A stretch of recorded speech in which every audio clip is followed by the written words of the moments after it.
Welcome to our channel. Today we how to use Buffer for freelance content planning step by step clearly. Start by visiting the Buffer website and signing up for an account if you haven't already. Once logged in, familiarize yourself with the dashboard. Click on the Content tab located in the main menu. Here, you will see options to create and schedule posts. Select the social media platform you want to plan content for. Enter your content in the designated text box. You can also add links, images, or videos by clicking on the appropriate icons. To schedule your post, look for the scheduling options below the content box. Choose the date and time you want your post to go live. Alternatively, you can add the post to your queue for Buffer to schedule automatically. Next, check the analytics section to see what types of content perform best. Use this information to adjust your content strategy accordingly. If you have multiple social accounts, manage them by clicking on Settings and adding each account. Explore Buffer's engagement tools to interact with your audience directly. Remember to regularly review your scheduled posts to ensure they align with current trends and events.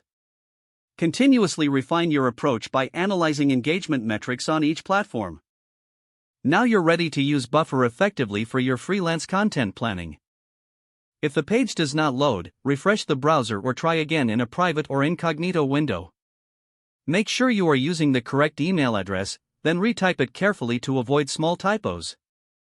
If your password is not accepted, use the reset option and create a new strong password you can remember. Check your spam folder for verification or security emails, then complete any requested confirmation steps. Enable two-factor authentication if available to improve account security and reduce unauthorized access risk. After signing in, review your profile details so your contact information and settings are accurate and current.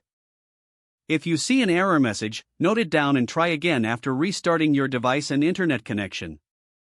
Log out when you finish, especially on shared devices, to keep your account and payment information secure. If the page does not load, refresh the browser or try again in a private or incognito window. Make sure you are using the correct email address, then retype it carefully to avoid small typos. If your password is not accepted, use the reset option and create a new strong password you can remember. Don't forget to like this video and subscribe to our channel for more step-by-step tech guides.